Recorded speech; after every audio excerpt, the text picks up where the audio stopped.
Hello friend, आप सभी का स्वागत है ऑनलाइन स्टडी सीरीज पर।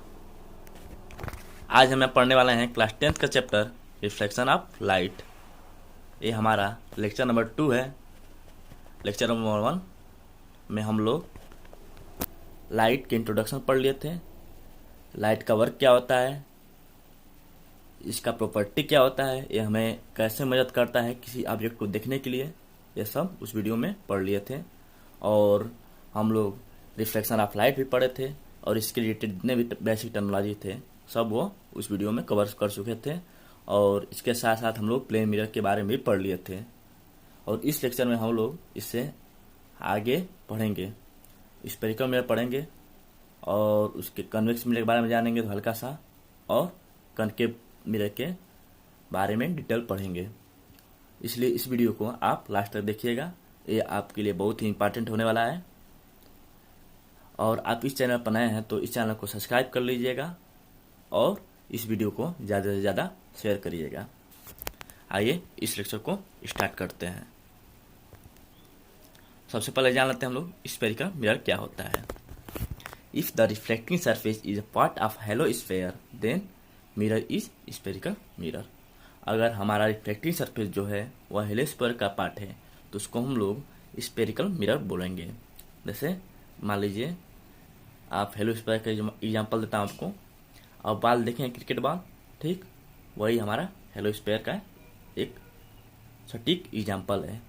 ठीक, अब समझते हैं हेलो स्फेयर का पार्ट का मतलब क्या होगा। ठीक, मान लीजिए हमारा क्या है, स्फेयर है। ठीक, यहाँ से हम लोग कट करते हैं तो एक कट वाला पार्ट जो है यही हमारा जो है यह हेलो स्फेयर का पार्ट हो जाएगा। जैसे ये अलग कर दिए यहाँ पर, यही हमारा पार्ट हो जाएगा हेलो स्फेयर का। ठीक, यही बोला गया है इसमें लाइन में, if reflecting surface is part of hollow sphere then mirror is spherical mirror. अगर रिफ्लेक्टिंग सरफेस हेलो स्फेयर का पार्ट है तो वो मिरर हमारा स्फेरिकल मिरर कहलाएगा। ठीक, इतना समझ में आ गया आपको। चलिए आगे बढ़ते हैं हम लोग, अगले पॉइंट पर चलते हैं। Spherical mirror is 2 type.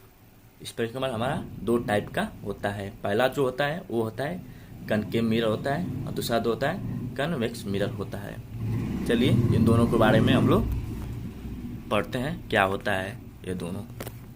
ठीक, सबसे पहले हम लोग जानते हैं कन्वेक्स मिरर क्या होता है। In this mirror reflecting surface is convex.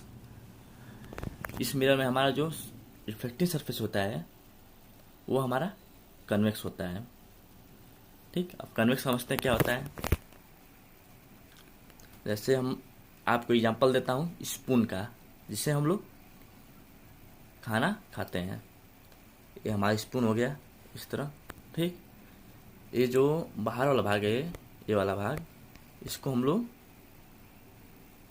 Convex बोलेंगे। ठीक, ये जो अंदर वाला भाग है जिस तरह से हम लोग खाने को उठाते हैं उसको हम लोग कनकेव बोलते हैं। ठीक, इसी को बोला गया यहाँ पर, in this mirror reflecting surface is convex. अगर हमारा रिफ्लेक्टिंग सरफेस जो है वो कन्वेक्स हो तो उसको हम लोग कन्वेक्स मिरर बोलेंगे। और क्या अगला पॉइंट जो इसमें लिखा है, it diverge the light so it is also called a diverging mirror. यह लाइट को डाइवर्ज करता है इसलिए यह डाइवर्जिंग मिरर कहलाता है। अब डाइवर्जिंग मतलब क्या होगा, आइए समझते हैं इसको। जैसे हमारा क्या है, ये हो गया हमारा कन्वेक्स मिरर। ठीक, इधर का हमारा रिफ्लेक्टिंग सरफेस इधर का रहेगा। ठीक, इधर लाइट आती है इसे तो क्या करेगा, यह इधर को डाइवर्ज कर देगा, मतलब इसको स्प्लिट कर देगा। इसी को हम लोग डाइवर्जिंग बोलते हैं, इसलिए इसको हम लोग डाइवर्जिंग मिरर बोलते हैं। ठीक, इतना समझ में आ गया आपको। चलिए हम लोग कनकेव मिरर को पढ़ते हैं। कनकेव मिरर क्या होता है। In this mirror reflecting surface is concave. इस मिरर में हमारा रिफ्लेक्टिंग सरफेस होता है वो कनकेव होता है। अभी आपको कनकेव बताया था। ठीक, it convert light so it is also called converging mirror. मतलब यह जो लाइट को क्या करता है, कन्वर्ट करता है, इसलिए हम लोग को इसको कन्वर्जिंग मिरर भी कहते हैं।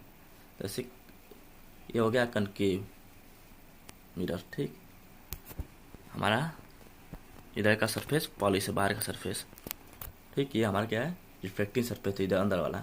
यहाँ से लाइट आ रही है पहले राइट, तो क्या करता है ये एक जगह किस क्या करता है, लाइट को एक जगह कहीं पर मिला देता है। इसी को हम लोग कन्वर्जिंग बोलते हैं। ठीक, इसी को हम लोग कन्वर्जिंग मिरर बोलते हैं। समझ में आ गया क्यों कन्वर्जिंग मिरर बोलते हैं इसको, कनकेव मिरर को। चलिए आइए समझते हैं। ये जो हमारा है, ये वाला है दिखा रहा है, ये हमारा फिगर जो डायग्राम बना है ये हमारा कनकेव है, और ये वाला जो हमारा है ये कन्वेक्स है। ठीक, चलिए आगे बढ़ते हैं हम लोग। आइए इससे रिलेटेड जो भी है स्पेरिकल मिरर से टर्मिनोलॉजी है उसको हम लोग जान लेते हैं। ठीक, जैसे यहाँ पर लिखा है सबसे पहले centre of curvature. Centre of curvature क्या होता है? The centre of hello sphere of which mirror is part. मतलब कि हेलो स्फीयर का जो सेंटर है उसी को हम लोग सेंटर ऑफ कर्वेचर बोलते हैं। ठीक, जैसे ये देख लीजिए हमारे यहाँ पर इस इमेज में दिखाया गया है, ये जो है ये कनकेव मिरर के लिए यूज हुआ है, और ये जो हमारा है कन्वेक्स मिरर है। ठीक, तो यहाँ पर देखिए जो पॉइंट सी लिखा है वही है सेंटर ऑफ कर्वेचर है। अब इसका जो है ये रिफ्लेक्टिंग सरफेस हमारा, और इसका जो स्फीयर का जो जिसका पार्ट है यह रिफ्लेक्टिंग सरफेस उसका सेंटर सी है। इसी को हम लोग सेंटर ऑफ कर्वेचर बोलेंगे। समझ गए आप? ठीक, अब रेडियस ऑफ कर्वेचर जानते हैं। The radius of hello sphere of which mirror is part. Hello sphere का जो रेडियस है उसी को हम लोग रेडियस ऑफ कर्वेचर बोलेंगे। ठीक, जैसे मान लीजिए क्या है, इसका जो है ये क्या था, हमारा सेंटर ऑफ कर्वेचर था। ठीक, अब इसका जो है उसका रेडियस रहेगा, जैसे ये वाला है, यहाँ से सी से लेकर पी तक जो डिस्टेंस है वही हमारा क्या है, रेडियस ऑफ कर्वेचर है। ठीक, अब पोल को जान लेते हैं, पोल क्या होता है। ठीक, पोल ये जो centre of mirror is pole, मतलब जो रिफ्लेक्टिंग सरफेस है ये एम डैश है, यही हमारा इसका जो मिडिल पॉइंट है वही हमारा पोल है। ये देखिए ये कनकेव मिरर है, यह कन्वेक्स मिरर है।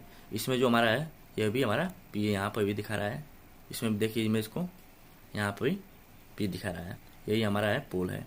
ठीक, अब प्रिंसिपल एक्सिस की बात कर लेते हैं। The line joining the pole and centre of curvature is called principal axis. जो हमारा लाइन जो ज्वाइनिंग कर रहा है सेंटर ऑफ कर्वेचर से और प्रिंसिपल एक्सिस और पोल के बीच में, उसी को हम लोग प्रिंसिपल एक्सिस बोलते हैं। जैसे यहाँ पर देखिए ये जो पी से सी से लाइन जा रही है यहाँ पर एक्स वाई, उसी को हम लोग प्रिंसिपल एक्सिस बोल रहे हैं। ठीक, इसमें देखते हैं कन्वेक्स मिरर में, जैसे यहाँ से हम लाइन जा रही है सी से पी तक जो मिला रही है ये लाइन एक्स वाई है, उसको हम लोग प्रिंसिपल एक्सिस बोलेंगे। समझ में आ गया आपको? चलिए आगे बढ़ते हैं हम लोग। अब जान लेते हैं अपर्चर क्या होता है। ठीक, size of mirror is called aperture of mirror. मतलब मिरर कितना साइज होता है उसी को हम लोग अपर्चर बोलते हैं। मतलब रिफ्लेक्टिंग सरफेस का जितना साइज रहेगा उसी को हम लोग अपर्चर बोलेंगे। जैसे हमारा क्या है, ये कनकेव है, तो ये कनकेव का जितना रिफ्लेक्टिंग सरफेस है ये टोटल, इसी को हम लोग अपर्चर बोलेंगे। ये जितना ये डिस्टेंस हमारा जो है ये पूरा ये हमारा अपर्चर है। ठीक, अब बात करते हैं प्रिंसिपल फोकस की। The point on principal axis where all incident ray parallel to principal axis converge या diverge after reflection through mirror. अब इसको समझाता हूँ मैं आपको। देखिए जो प्रिंसिपल एक्सिस है इसके अगर पैरेलल रे आ रही हैं इंसिडेंट रे, और जो यहाँ से रिफ्लेक्ट होकर जिस पॉइंट में मिलेंगी उसी को हम लोग प्रिंसिपल फोकस बोलेंगे। अब इसमें दिया है कन्वर्ज। कनकेव मिरर क्या करता है, कन्वर्ज करता है, इसलिए इसको कन्वर्जिंग बोला जाता है। तो इसमें लिखा है जो point where all incident principal axis converge, मतलब कनकेव मिरर के बोला है कन्वर्ज करती है। देखिए यहाँ पर कनकेव मिरर है, ये क्या कर रहे हैं, यहाँ पर कन्वर्ज कर रही है। और यहाँ पर एक पॉइंट पर सभी पॉइंट पर तामिल नहीं, उसी को हम लोग प्रिंसिपल फोकस बोलेंगे।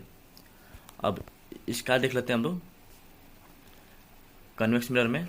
देखिए यहाँ से पैरेलल आ रही है इसके प्रिंसिपल एक्सिस के, ये हमारा प्रिंसिपल एक्सिस है, इसके पैरेलल लाइट आ रही है इंसिडेंट रे, और ये क्या कर रहा है, डाइवर्ज कर दे रहा है।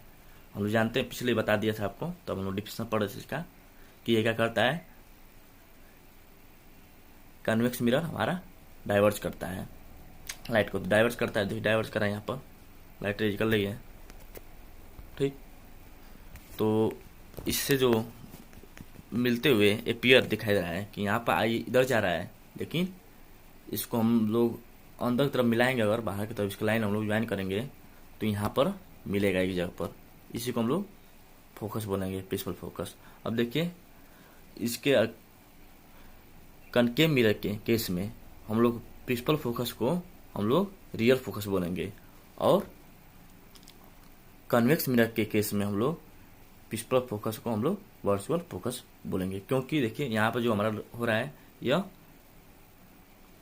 रियल बन रहा है, क्योंकि यहाँ पर हमारा एपियर नहीं हो रहा है, यहाँ पर एक्चुअली मीट कर रहा है यहाँ पर इमेज, ठीक। इसलिए हम लोग इसको रियल बोलेंगे, रियल फोकस। और यहाँ पर क्या है, यहाँ पर एपियर दिखाई दे रहा है, ऐसा लग रहा है कि प्रतीत हो रहा है, एक्चुअल नहीं मीट कर रहा है, यहाँ पर एपियर टू मीट हो रहा है, इसलिए हम लोग वर्चुअल फोकस बोलेंगे।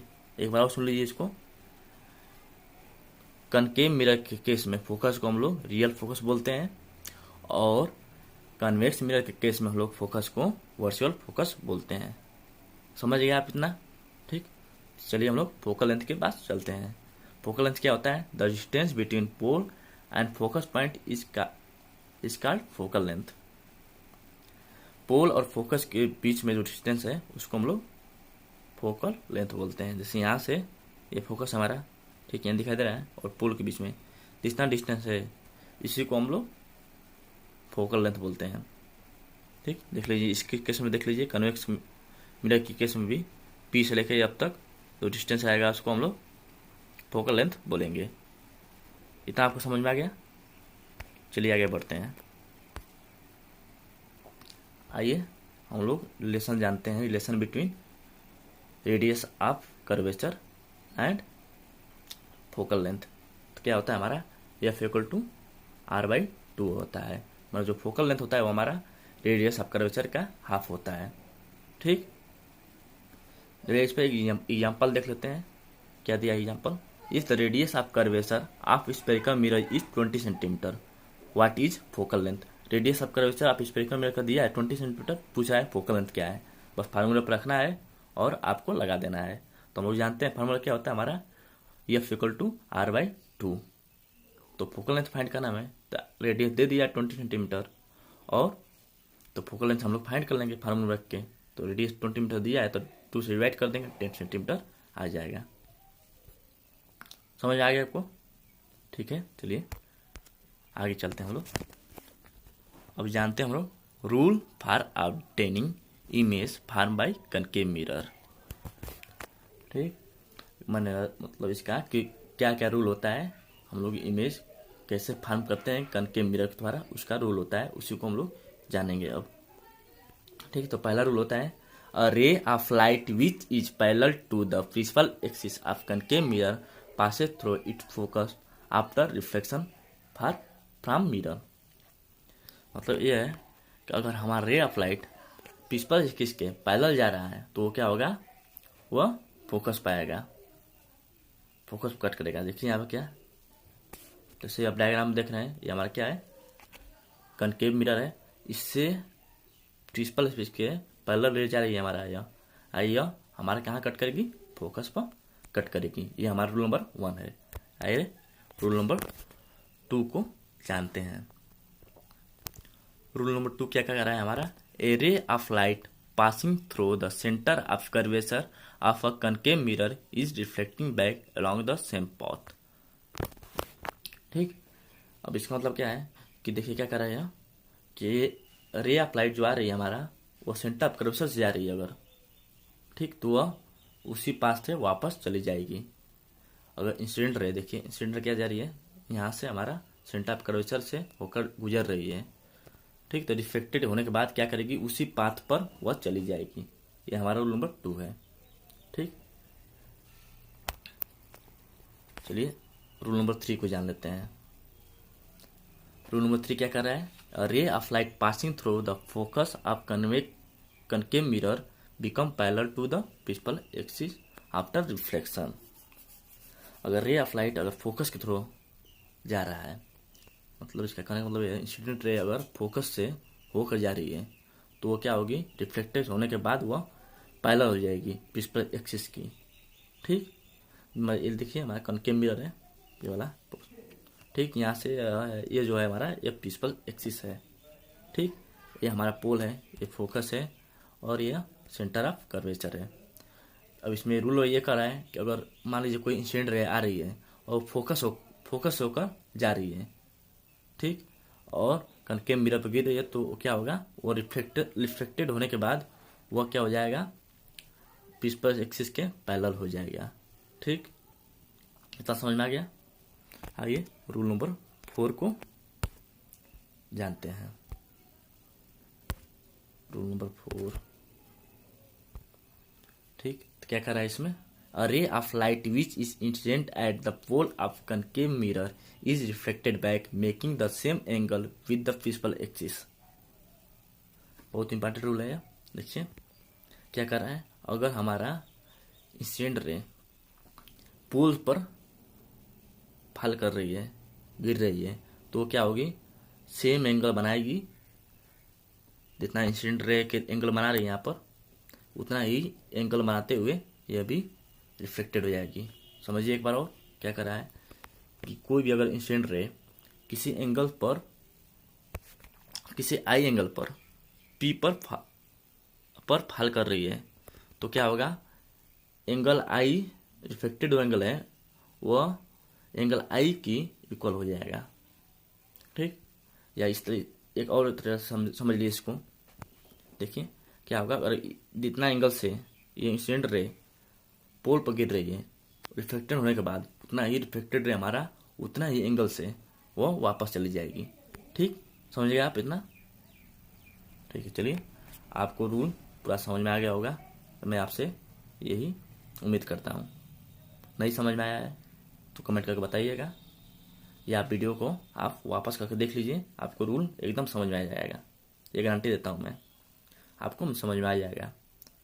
ठीक है ना? चलिए हम लोग चलते हैं अगला टॉपिक के पास। Formation of different type of image by concave mirror. अब हम रूल पढ़ लिए, ठीक, कि किस तरह हमारा इमेज फार्म होगा, कौन सा रे किधर जाएगा तो कहाँ वापस आएगा, किधर कटेगा, सब वो रूल पढ़ लिए हैं। ठीक, और पढ़ने के बाद देखेंगे कैसे इमेज फॉर्मेशन होता है कनकेव मिरर के पास। तो आइए जान लेते हैं। The type of image form by concave mirror is depend on the position of the object in the front of mirror. इसका कहने का मतलब ये है कि जो हमारा इमेज बनेगी जिस टाइप का, वो हमारे किस पर निर्भर रहेगी? पोजीशन पर, कहाँ हमारा ऑब्जेक्ट रखा रहा है, ठीक, उस पर निर्भर रहेगी। उस पर डिपेंड करेगी कि हमारा इमेज किस तरह बन रहा है, पोजीशन पर निर्भर करेगी। तो आइए देखते हैं कहाँ हम लोग रखेंगे तो इमेज कैसा फॉर्म होगा। तो पहले जान लेते हैं कहाँ रखेंगे हम लोग इमेज। इधर चलते हैं, यहाँ से हम लोग स्टार्ट करते हैं। सबसे पहले हम लोग पोल और फोकस के बीच में रखेंगे इमेज, फिर फोकस पर रखेंगे हम लोग इमेज। ठीक, इमेज पे देखते जाइए आप लोग डायग्राम पर। फिर हम लोग between focus and centre of curvature में रखेंगे। ये फोकस और इसके बीच में हम लोग इमेज रख कर देखेंगे कैसा इमेज हमारा, और ऑब्जेक्ट रख कर देखेंगे कैसा इमेज बन रहा है। ठीक, फिर हम लोग सेंटर ऑफ कर्वेचर पे ऑब्जेक्ट रखेंगे और देखेंगे कैसा ऑब्जेक्ट बन रहा है। और पांचवा जो पॉइंट है हमारा क्या है, जो बियॉन्ड सी, मतलब सेंटर ऑफ कर्वेचर के पीछे हम लोग ऑब्जेक्ट रखेंगे और उसके बाद देखेंगे कैसा इमेज आ रहा है। और छठा जो है हमारा at far of distance is called infinity, मतलब इन्फिनिटी पर रखेंगे हम लोग, मतलब कि हम लोग बहुत दूरी रखेंगे सेंटर ऑफ कर्वेचर से। जैसे यहाँ से कनकेव मिरर से बहुत दूर रख कर देखेंगे कि कैसा इमेज बन रहा है ऑब्जेक्ट का। ठीक, चलिए आइए एक एक कर देखते हैं हम लोग कि कैसा इमेज बन रहा है। तो पहला जो था हमारा object between P and F, P and pole and focus के बीच में ऑब्जेक्ट रखेंगे और देखेंगे कैसा बन रहा है। तो यहाँ पर हम लोग रख सकते हैं ये जो ए बी है वो ऑब्जेक्ट हमारा, ठीक। और यहाँ से हमारा क्या है, आपको बता दूँ एक बात, इमेज फार्म करने के लिए कम से कम 2 रे की ज़रूरत होती है, ठीक। जहाँ पर हमारा रिफ्लेक्टेड रे 2 रोए रिफ्लेक्टेड रे कट करेगी वहीं पर हमारा इमेज फार्म होगा। समझ में आ गया आपको? जहाँ पर हमारा 2 रिफ्लेक्टेड रे कट करेंगी वहीं पर हमारा इमेज फार्म होगा। हमें इमेज फार्म करने के लिए कम से कम 2 रे की ज़रूरत पड़ती है। इतना समझ में आ गया? चलिए इसको तो हम लोग जानते हैं object between P and F में कैसे इमेज फार्म होगा।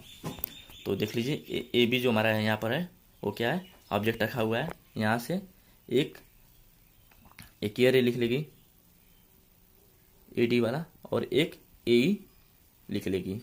ए डी जो क्या है वो प्रिंसिपल एक्सिस के पैरेलल है। देख लीजिए पैरेलल है कि नहीं पैरेलल, देख लीजिए ये वाला ए डी और ये दोनों पैरेलल है प्रिंसिपल एक्सिस के।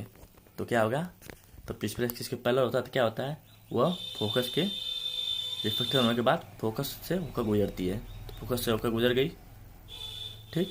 और जो है अब ये क्या है, जो हमारा ए ई है वो क्या हो रहा है, ये वो जो सेंटर ऑफ कर्वेचर से होकर पास हो रही है, ठीक। तो ये क्या होगा, उसी पाथ पर वापस चले आएगी। अभी रूल बताया था, रूल समझ में आ गया हो तो ये भी समझ में आ जाएगा, ठीक। तो ये क्या करेगी, यहाँ से पास हो जाएगी और यहाँ से पास हो जाएगी दोनों, ठीक। रिफ्लेक्टेड होने के बाद देखिए एक बात ध्यान देखिए, इधर जा रही है जो इमेज हमारे रिफ्लेक्टेड रे जो आ रही है यहाँ से, ये इधर से फैलते हुए जा रही है, मतलब यहाँ पर आगे चल कहीं मिलेगी नहीं। अब हम लोग क्या करेंगे, पीछे यहाँ से इमेज बनाएंगे, पीछे देखेंगे कि इमेज हमारा फार्म हो रहा है कि नहीं फार्म हो रहा है। तो पीछे हम लोग देखते हैं, मिटा देता हूँ। तो यहाँ से हम लोग क्या करेंगे, पीछे हल्का का डॉट डॉट लाइन खींचेंगे और वहाँ पर जहाँ पर कट करेगी वहीं पर इमेज फार्म होगा, ठीक। तो यहाँ पर हमारा ए डैश पर इमेज कट कर रहा है और बी डैश पर, ठीक। तो यह क्या होगा, यहाँ पर हमारा इमेज फार्म कर देगा। अब देखिए इमेज देख लिया, इमेज क्या हो रहा है, सबसे पहले देखिए मिरर के पीछे फार्म कर रहा है। तब मिरर के पीछे फार्म करेगा तो जाहिर सी बात है वो वर्चुअल इमेज कहलाएगा, ठीक। अब ये क्या है, और इरेक्ट भी होगा, इरेक्ट है कि नहीं देख लीजिए आप डायग्राम देखिए आपको समझ में आ जाएगा। सबसे पहले क्या है, मिरर के पीछे फार्म हुआ है, बिहाइंड द मिरर। और दूसरा जो है हमारा वर्चुअल है, क्योंकि ये पीछे फार्म कर रहा है मिरर के, इसलिए वर्चुअल हो जाएगा और इरेक्ट होगा, ठीक। और सी पॉइंट जो हमारा है larger than the object, object जो है ए बी साइड है, यहाँ पर देखिए ए बी कितना छोटा दिखाई दे रहा है और ए डैश और बी डैश कितना है, बड़ा हो जा रहा है, मतलब इमेज से बड़ा हो जा रहा है। तो इसको हम लोग कर सकते हैं मैग्नीफाइड इमेज फार्म हो रहा है। समझ में आ गया इसको कि कैसा इमेज फार्म होगा और कैसे फार्म होगा। तब हम लोग पोल और फोकस के बीच में ऑब्जेक्ट रखेंगे। तो चलिए हम लोग अगले पॉइंट पे चलते हैं। तो दूसरा जो हमारा क्या लिखा है, ऑब्जेक्ट एट एफ। ऑब्जेक्ट तो हमारा अगर फोकस पर रहेगा तो कैसा फार्म होगा, तो ध्यान से सुनिएगा।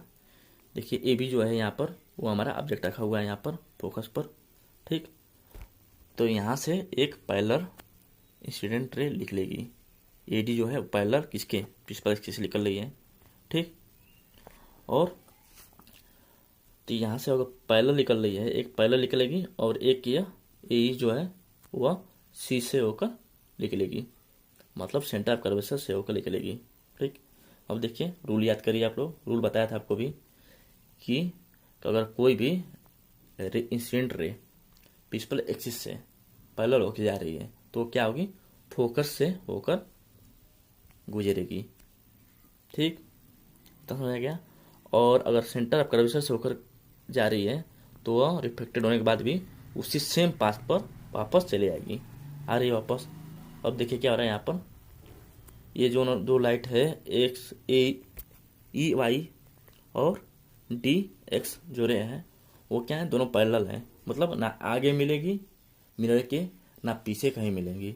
मतलब हम लोग ये मान लेंगे कि ये इमेज जो हमारा क्या होगा, ये जो दोनों लाइट रे हैं वो दोनों इन्फिनिटी पे कहीं ना कहीं कटेंगी, ठीक।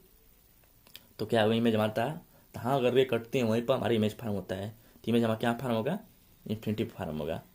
ठीक, समझ आ गया। अब क्या होगा ये देखिए, पीछे नहीं बन रही है, आगे बन रही है, तो रियल एंड इन्वर्टेड होगा। ठीक, रियल एंड इन्वर्टेड फार्म होगा। तीसरा जो पॉइंट है हाईली मैग्नीफाइड। अब देखिए वो इमेज जो है इन्फिनिटी बन रही है, तो इसलिए बहुत बड़ा इमेज बनेगा। ठीक, इतना समझ आएगा आपको। ऑब्जेक्ट एट एफ पर क्या होता है, क्या क्या नेचर होता है इमेज का, इन्फिनिटी फॉर्म होगा, रियल एंड इन्वर्टेड हो जाएगा और हाईली मैग्नीफाइड होगा। ये जो बता रहा हूँ आपको, ये पोजीशन इमेज कैसे फॉर्म हो रहा है किस पॉइंट पर, ये एग्जाम जरूर पूछता है, बहुत इंपॉर्टेंट टॉपिक है, एग्जाम में जरूर आएगा 5 नंबर में बनाने के लिए रे डायग्राम। ठीक, इसलिए इसको ध्यान से देख लीजिए। चलिए तीसरा पॉइंट पर चलते हैं हम लोग। Object between F and C, focal length, focus और सेंटर ऑफ कर्वेचर में रखकर देखते हैं इमेज कैसा बनता है। तो देखिए ये भी जो है, ये जो हमारा ये भी है, वो जो है, रुकिए कलर चेंज कर देना हो इसको। ठीक, कलर चेंज हो गया। ए भी है। ठीक, ए भी जो हमारा ऑब्जेक्ट रखा हुआ है सेंटर ऑफ कर्वेचर और फोकस के बीच में। ठीक, यहाँ से फिर एक पैरेलल रे लिख लेगी ए डी जो है, और तब पैरेलल हो जा रही है इससे, प्रिंसिपल एक्सिस से क्या होगा, फोकस से होकर जाएगी डिफेक्टेड होने के बाद, तो फोकस होकर जा रही है। ठीक, ध्यान से सुनते जाइए। फिर इस पॉइंट से क्या निकल रही है, ए की तरफ जा रही है, और ए जो है हमारा, ए जो है उसको सी से होकर होकर निकल रही है, इसी की लाइन में, सी की लाइन में है। तो क्या होगा हमारा, सेंटर ऑफ कर्वेचर से होकर पास हो रही है हमारा ए जो है, ए रे, तो क्या हो जाएगा, रूल के हिसाब से वह सेम पाथ फॉलो करेगी, उसी पाथ से, जिस पाथ से आई है उसी पाथ पर वापस चली जाएगी। तो ये इस पाथ से आई थी, ठीक, तो इसी पाथ से वापस चली जाएगी। ठीक, तो ये काम मिलेगी, देखिए यहाँ पर कट कर रही है रिफ्लेक्टेड रे, रिफ्लेक्शन होने के बाद यहाँ पर कट कर रही है ए पॉइंट पर, ए डैश पर, ए डैश पर कट करेगी, तो इमेज क्या हो जाएगा हमारा, ए बी हाइट हो जाएगा इसका। अब देखिए क्या हो रहा है, अब देखिए ये जो है मिरर के, अब नेचर जानते हैं इसका, नेचर क्या है। अब ध्यान देखिए इस डायग्राम को, मिरर के क्या सामने बन रहा है इमेज, इसलिए हमारा क्या होगा, रियल एंड इन्वर्टेड हो जाएगा। और कहाँ बन रहा है ये इमेज, इसका पोजीशन का इमेज का सी के बियॉन्ड है, मतलब इसके पीछे है, इसलिए बियॉन्ड सी हो जाएगा, रियल एंड इन्वर्टेड हो जाएगा, रियल बनेगा और उल्टा बनेगा, इन्वर्टेड बनेगा उल्टा होता है, इससे ये हमारा ऑब्जेक्ट है, तो इमेज कैसा बनेगा, इसका उल्टा बनेगा, इसको हम इन्वर्टर बोलते हैं।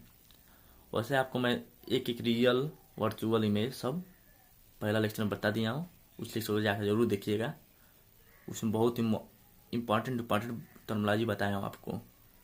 ठीक, जरूर देखिएगा उस वीडियो को, बहुत ही मज़ा आएगा, आप देखिएगा, बहुत ही अच्छे से आपको समझाया हूँ उस वीडियो में। ठीक, तो ये जो सी पॉइंट लिखा है लार्जर देन ऑब्जेक्ट, ये देखिए ए बी हाइट इसका, और इमेज कितना हाइट है, बड़ा हाइट है, मतलब इमेज ऑब्जेक्ट से, इमेज जो बन रहा है वो ऑब्जेक्ट से बड़ा बन रहा है। ठीक, इतना समझ में आ गया नेचर क्या होता है इसका, ऑब्जेक्ट बिटवीन एफ एंड सी पर तब रहेगा ऑब्जेक्ट हमारा, तो नेचर क्या रहेगा, बियॉन्ड सी रहेगा, रियल एंड न्यूट्रल रहेगा, लार्जर देन ऑब्जेक्ट रहेगा। चलिए हम लोग चौथे पोजीशन पर चलते हैं। चौथा सब पोजीशन है ऑब्जेक्ट एट सी, मतलब सेंटर ऑफ कर्वेचर पर ऑब्जेक्ट आएगा तो कैसा बनेगा। अब देखिए यहाँ पर ऑब्जेक्ट रखा है, ए बी है ना, यहाँ पर रखा है ऑब्जेक्ट। अब यहाँ से क्या लिख लेगा, एक पैरेलल रे लिख लेगी। ठीक, तो क्या पैरेलल रे लिख लेगी, तो क्या होगा हमारा, फोकस से होकर चली जाएगी, रिफ्लेक्ट होने के बाद फोकस होकर जाएगी। ठीक, अब देखो क्या होगा, और एक और रे लिख लेगी जो ए ही है, वो क्या होगी, वो फोकस होकर जाएगी, ये इंसिडेंट रे जो है, ए ई इंसिडेंट रे है, वो फोकस होकर जाएगी, तब फोकस होकर जाएगी तो रूल के हिसाब से वह प्रिंसिपल एक्सिस के पैरेलल हो जाएगी। ठीक, तो कहाँ देखिए, तो ये हमारा कहाँ कट कर रही है, यहाँ पर कट करेगी, ये रे आ रही है, देखिए यहाँ से रे आ रही है, फोकस होकर यहाँ पर जा रही है, ठीक। और फिर एक ए रे आ रही है, इंसिडेंट रे ए, और ये जाकर यहाँ पर कट कर रही है, यहाँ पर नाम कट करेगी, वहीं पर इमेज बनेगा। समझ आ गया आपको? तो इमेज बनेगा। तो ये देखिए आपको क्या लग रहा है। सबसे पहले ये मिरर पोजीशन कहाँ है इमेज का, सी पर है, सेंटर ऑफ कर्वेचर पर है, हाँ ऑब्जेक्ट रखा है, उसी के नीचे जस्ट बनेगा एकदम, ठीक। रियल बनेगा क्योंकि मिरर के सामने बनना है, इसलिए रियल बनेगा। और यहाँ पे देखिए ये उल्टा इमेज बनना है, इसलिए इन्वर्टर हो जाएगा, रियल इन्वर्टर हो जाएगा। और जो है इसका साइज क्या, इमेज का same size as object, object का साइज जितना रहेगा उतना ही हम लोग ऑब्जेक्ट का साइज रहेगा, जितना ऑब्जेक्ट का साइज रहेगा उतना ही इमेज का साइज रहेगा, ठीक। समझ आ गया आपको? और एक बात बता दूंगा आपको, नेचर मतलब में क्या लिखेंगे हम लोग, 3 पॉइंट लिखते हैं। सबसे पहले पोजीशन लिखते हैं इमेज का पोजीशन कहाँ है। फिर दूसरा पॉइंट क्या लिखते हैं, हम लोग उसका जानते हैं कि रियल है या इन्वर्टेड इमेज बनना है, इमेज क्या बनना है, रियल बनना है या वर्चुअल बनना है, ये लिखेंगे पॉइंट हम लोग दूसरा पॉइंट में। और तीसरा पॉइंट में क्या लिखेंगे, ऑब्जेक्ट का हाइट लिखते हैं, इमेज का हाइट लिखते हैं, इमेज का हाइट कितना हो रहा है वो लिखेंगे हम लोग तीसरा पॉइंट में। 3 पॉइंट लिखा जाता है नेचर में, सबसे पोजीशन लिखा जाता है, उसका नेचर लिखा जाता है, मतलब कैसा रियल बनना है या वर्चुअल बनना है इमेज, और तीसरा में हम लोग हाइट लिखते हैं। समझ आ गया आपको? यही सब लिखा जाता है 3 पॉइंट। चलिए हम लोग 5वें पोजीशन पर चलते हैं। 5वां पोजीशन था हमारा ऑब्जेक्ट बियॉन्ड सी, मतलब सेंटर ऑफ कर्वेचर के पीछे ऑब्जेक्ट रखेंगे और देखेंगे इमेज कैसा बन रहा है। सबसे पहले क्या ड्रा करेंगे हम लोग, रे डायग्राम ड्रा करेंगे इसको। तो ये हम क्या करेंगे, यहाँ पर रख लेंगे ऑब्जेक्ट ए बी, ठीक। इससे एक पैरेलल इंसिडेंट लिख लेगी ए डी, ठीक, जो जाकर यहाँ पर कनकेव मिरर पर स्ट्राइक करेगी, मतलब टकराएगी। यहाँ टकराने के बाद फोकस से होकर चली जाएगी रिफ्लेक्टेड रे। रूल के हिसाब से चल रहा हूँ मैं, रूल याद होगा तो आपको यह रे डायग्राम समझ में आ जाएगा। फिर क्या होगा, यहाँ से एक जो हमारा यहाँ से रे लिख लेगी इंसिडेंट रे ए, वो सेंटर ऑफ कर्वेचर से होके जाएगी। और सेंटर से ऑफ कर्वेचर से होके जा रही है, जिसे रूल के हिसाब से क्या होगा, वापस उसी पाथ पर चली जाएगी, ठीक। तो उसी पाथ पर चली जाएगी। तो देखिए एक यहाँ से रे निकल रही है, आ रही है, और यहाँ पर रिफ्लेक्ट होने के बाद यहाँ पर जा रही है, और एक यहाँ से आ रही है, यहाँ से रिफ्लेक्ट होने के बाद यहीं पर चली जा रही है, ठीक। तो हमारे क्या, तो यहाँ पर कट कर आई इमेज, यहाँ पर कट कर आई है ए डैश पर, तो यही पर हमारा इमेज फॉर्म होगा, ठीक। तो अब क्या हो जाएगा देखिए, तो इमेज फॉर्म हो गया। सबसे पहले पोजीशन लिखते हैं हम लोग। तो पोजीशन कहाँ है इमेज का, between focus and centre of curvature लिखते हैं पहला पॉइंट। दूसरा पॉइंट क्या लिखा जाता है हम लोग, रियल है या वर्चुअल है। तो ये क्या है, रियल है, ठीक है ना, क्योंकि मिरर के सामने फॉर्म हो रहा है इसलिए रियल है, रियल इमेज है। और उल्टा फॉर्म है इसे इन्वर्टेड हो गया। तीसरा पॉइंट क्या लिखना है हम लोग को, हाइट लिखना है इमेज का। तो क्या हो रहा है, ये देखो कितना छोटा फॉर्म हो रहा है, ऑब्जेक्ट के रिस्पेक्ट में इमेज हमारा बहुत छोटा हो रहा है, इसलिए हम क्या होगा, स्मॉलर देन ऑब्जेक्ट या डिमिनिज्ड। डिमिनिज्ड मतलब क्या होता है, ऑब्जेक्ट जो होता है छोटा, मतलब किसी ऑब्जेक्ट को छोटा कर देना, इमेज उसका छोटा हो जाएगा, ठीक। अब चलते हैं 6वां पॉइंट पर, 6th पोजीशन पर, when object is at infinity. तब हमारा ऑब्जेक्ट क्या रहेगा, इन्फिनिटी पर रहेगा तब। तो ऑब्जेक्ट हमारा इन्फिनिटी पर रहेगा, तो यहाँ पर ए नहीं रहेगा, ये ए यहाँ पर गलती से, सॉरी, यहाँ पर बी रहेगा, ठीक। तो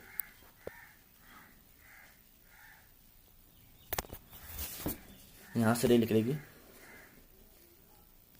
इन्फिनिटी पर, हमारा रखा है तो मान लीजिए कहीं दूर होगा बहुत, ठीक। तो वहाँ से क्या आएगी, रे आएगी एक ए डी मान लीजिए आएगी, ए डी इंस्टेंट रहेगी और वो कट करेगी यहाँ पर कहीं पर कट करेगी, और एक और रे आएगी, ठीक, जो पोल पर कट करेगी। पोल पर कट करने के बाद क्या होगा, मतलब पोल पर स्ट्राइक करेगी, स्ट्राइक करने के बाद क्या होगा, उसी सेम एंगल से वो रिफ्लेक्ट हो जाएगी। अभी आपको बताया था लास्ट वाला जो पॉइंट रूल बताए थे, उस रूल को ध्यान दीजिए। क्या था रूल हुआ कि कोई भी रे अगर किसी एंगल पर पॉइंट पी पर मतलब पोल पर स्ट्राइक कर रही है तो वह रिफ्लेक्शन होने के बाद उसी सेम एंगल से वह रिफ्लेक्ट हो जाएगी। ठीक, तो एक रे यहाँ से आएगी, यहाँ कट करेगी, और एक रे यहाँ पाएगी, यहाँ पर कट करेगी। देखिए साफ दिखाई दे रहा, तो क्या यहाँ पर यहाँ कट करेगी, वहाँ पर इमेज फॉर्म हो जाएगा। ठीक, तो हमारा जो ऑब्जेक्ट इन्फिनिटी पर रखा हुआ है, तो पहला कहाँ पर रहेगा, पोजीशन क्या रहेगा इसका, एट एफ पर हो रहा है, मतलब एफ पर हमारा इमेज फॉर्म हो रहा है। बी रियल एनिमेटेड हो जाएगा। ठीक, सी जो है मच स्मॉलर देन ऑब्जेक्ट, मतलब ऑब्जेक्ट से बहुत ही इसका छोटा हाइट रहेगा। चलिए समझ में आ गया आपको। अब हम जान लेते हैं समरी इसका, जो पढ़े अभी तक 6 पोजीशन पर रख कर देखे हैं उसको जान लेते हैं। ठीक है, चलिए समरी जानते। पहला पोजीशन क्या था, between P and F, with in focus में, फोकस के पहले ही बिटवीन पोल और फोकस में क्या बना था पोजीशन, हमारा इमेज क्या था, बिहाइंड द मिरर था। साइज ऑफ इमेज क्या था, इनलार्ज था। नेचर ऑफ इमेज क्या था, वर्चुअल एंड डायरेक्ट था। ठीक, और फोकस पर तो फिर रखे थे हम लोग, टीम हमारा पोजीशन क्या था इसका, इन्फिनिटी पर था, और साइज क्या था इसका, इनलार्ज था, और रियल एनिमेटेड था। ठीक, तीसरा जो है बिटवीन एफ एंड सी, मतलब फोकस और सेंटर ऑफ कर्वेचर में तो क्या बना था पोजीशन इसका, बियॉन्ड सी था। साइज ऑफ इमेज क्या था, इनलार्ज था, और रियल एंड इन्वर्टेड था। तो समझ आ रहा है। अब हम लोग फिर रखे थे उसके बाद पॉइंट सी पर रखे थे हम लोग, सेंटर ऑफ कर्वेचर पर रखे थे। तो इमेज क्या था हमारा, पोजीशन क्या था, सेंटर ऑफ कर्वेचर पर फॉर्म हुआ था। ठीक, साइज क्या था, इक्वल था, और नेचर क्या था, रियल एंड इन्वर्टेड था। फिर पांचवा पर हम क्या रखे थे, पांचवा पोजीशन पर सी के पीछे रखे थे, और सेंटर ऑफ कर्वेचर पर हम के पीछे ऑब्जेक्ट रखे थे। तो पोजीशन क्या फॉर्म था हमारा, बिटवीन एफ एंड सी के बीच में हमारा इमेज फॉर्म हो रहा था। ठीक, और साइज क्या था इमेज का, याद करिए, डिमिनिश था, मतलब छोटा साइज फॉर्म हो रहा था। इमेज का जो साइज था वो छोटा था, किसके रिस्पेक्ट में, ऑब्जेक्ट के रिस्पेक्ट में। ठीक, और नेचर क्या था हमारा, रियल एनिमेटेड था। और छठा जो पॉइंट था अभी जो पढ़े अभी इसके पहले, एट इन्फिनिटी, इन्फिनिटी पे तो क्या था, तो क्या हो रहा था, वह हमारा जो ऑब्जेक्ट था, मतलब जो इमेज था हमारा, वो फोकस फॉर्म होता, और साइज ऑफ इमेज क्या था, बहुत ही छोटा इमेज फॉर्म हो रहा था। ठीक, और इसका नेचर क्या इमेज था, रियल एंड इन्वर्टेड था। ठीक, अब इसमें आप लोग ध्यान दिए होंगे कि एक पॉइंट जो हमारा जो क्या हो रहा है, इमेज जो है वर्चुअल एंड इरेक्ट हो जा रहा है, और हर जगह छोड़कर रियल एंड इन्वर्टेड फॉर्म हो रहा है। ठीक, ये देखिए, ये वाला लाइन देखिए, यहीं पर जो है यही वाला पॉइंट जो है, यहाँ पर हमारा वर्चुअल एंड इरेक्ट फॉर्म हो रहा है। ठीक, और हर जगह रियल एंड इन्वर्टेड फॉर्म हो रहा है। समझ में आ गया आपको इतना अंतर। चलिए अब हम लोग देखिए, हम लोग तब तक किसी भी टॉपिक का या किसी भी जैसे पढ़ रहे कोई टॉपिक, उसका हम लोग एग्जाम्पल नहीं जानेंगे तब तक हम लोग समझ में नहीं आता है, उसका पढ़ने का फायदा कोई नहीं होता है। फिजिक्स में बिना एग्जाम्पल का चलना भी नहीं जाता है। कोई भी टॉपिक हो उसको एग्जाम्पल लेकर चलोगे तो आपका कंसेप्ट क्लियर हो जाएगा। ठीक, कंसेप्ट कैसे क्लियर करते हैं हम लोग, देखिए अपने आसपास का जो भी देखते हैं उसी चीज़ से हम लोग रिलेट कर उसको हम लोग अगर एग्जाम्पल लेते हैं तो हमारा कंसेप्ट एकदम क्लियर होगा, चलेगा।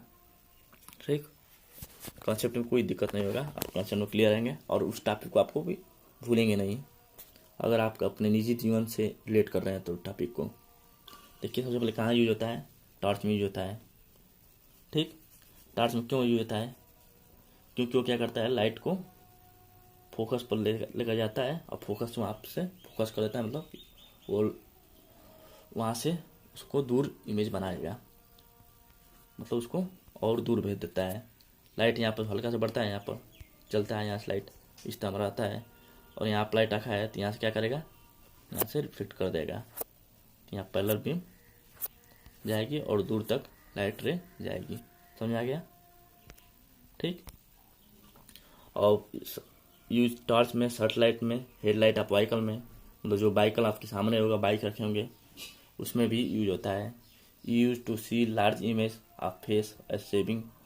तब आप सेविंग करेंगे, आप लोग तो आप नहीं, आपका पिताजी सेविंग करते होंगे, फादर सेविंग करते होंगे, तो वह जो मिरर होता है वो उसमें भी हमारा कनकेव मिरर यूज होता है। ठीक। और तीसरा जो है हमारा है use by dentist to see the large image of teeth. जो डेंटिस्ट होते हैं, दांत का डॉक्टर होते हैं, वो लोग जो टीथ को देखते हैं, टीथ को मतलब दांत को देखने के लिए, तो कैविटी हो जाता है तो आप डॉक्टर के पास जाएंगे, दांत में कैविटी पड़ जाएंगी, तो आप डॉक्टर के पास जाएंगे तो वो जो लेंथ देखेंगे आपको मिरर लेकर टीथ को, तो उस समय आपको क्या करेंगे, वो लेंस जो यूज करेंगे ना मिरर, वो मिरर कनकेव मिरर ही यूज करते हैं। ठीक। कभी गए होंगे तो आप देखे होंगे जरूर वो। ठीक। तो चौथा नंबर जो है large concave mirror use to focus sunlight heat in solar furnace. Solar furnace में जो हमारा फोकस सनलाइट को फोकस करने के लिए हमारा कनकेव मिरर यूज होता है। बड़े बड़े कनकेव मिरर यूज होते हैं सोलर फर्नेस में। और फर्नेस क्या होता है? फर्नेस जानते हैं क्या होता है? वहाँ पर जैसे भट्टियाँ चलती हैं, भट्टियाँ मतलब ये होगा कि वहाँ पर लोहा पिघलाया जाता है बड़े बड़े पैमाने पर, बहुत ज़्यादा ही, उसी को लोग फर्नेस बोलते हैं। ठीक है। आप चलिए इतना आप यूज आप करने के मेरा समझ आ गया होगा। चलिए इस वीडियो को हम लोग यहीं पर स्टॉप करते हैं, और अगले वीडियो में हम लोग कन्वेक्स मिरर पढ़ेंगे, और वहाँ पर हम लोग वो और इससे जो आगे टॉपिक है वो सब पढ़ेंगे हम लोग। ठीक है। अगर आपकी ये वीडियो समझ में नहीं आया हो कहीं भी, कुछ भी आपको डाउट होगा इससे रिलेटेड, तो हमारे इस कमेंट बॉक्स में लिख दीजिएगा इस वीडियो के कि सर हमें ये समझ नहीं आया, ये बता दीजिए हमको, हम आपको ज़रूर बता देंगे वहाँ पर कमेंट बॉक्स में। ठीक है। वैसे तो मैं इतना बढ़िया समझाया हूँ आपको कि समझ में आया होगा। Thanks for watching.